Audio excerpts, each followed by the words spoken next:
আজকের আরও একটি ভাইরাল টপিক, আরও একটি তাজা খবর, নেট দুনিয়া কাঁপাচ্ছে আরও একটি ভাইরাল কন্টেন্ট।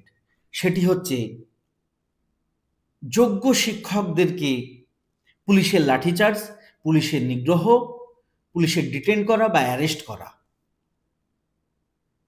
কোথায়, কেন, কিভাবে? আমরা সকলেই দেখছি যেসব যোগ্য শিক্ষকরা আন্দোলন করছিলেন শান্তিপূর্ণভাবে, উইদাউট আর্মস, কোনো হাতিয়ার ছাড়াই, তাদেরকে পুলিশ কি করলো? তাদের অধিকার না দিয়ে, তাদের অধিকার তাদেরকে বুঝে নিতে না দিয়ে তাদেরকে অ্যারেস্ট করলো, লাঠিচার্জ করলো, নিগ্রহ করলো, ডিটেন করলো। আমরা জেনে নেব ভারতীয় সংবিধান কি বলে।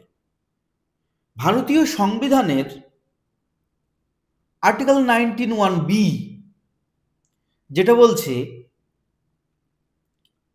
পার্ট 3-র আন্ডারে ফান্ডামেন্টাল রাইটস শান্তিপূর্ণ ও নিরস্তরভাবে সমবেত হওয়ার অধিকার, freedom two assemble peacefully, freedom two assemble peacefully without arms, article 19(1)(b) of the Indian constitution guarantee দিচ্ছে একদম।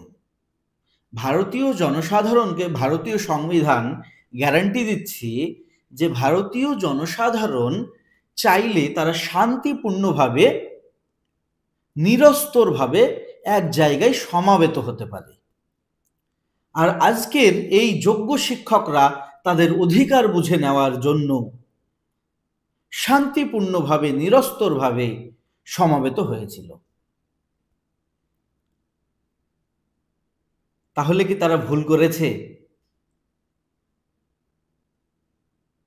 ভারতীয় সংবিধান কি বলছে সেটা দেখে নিন।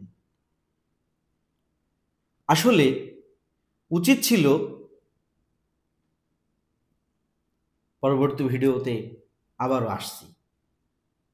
চোখ রাখুন।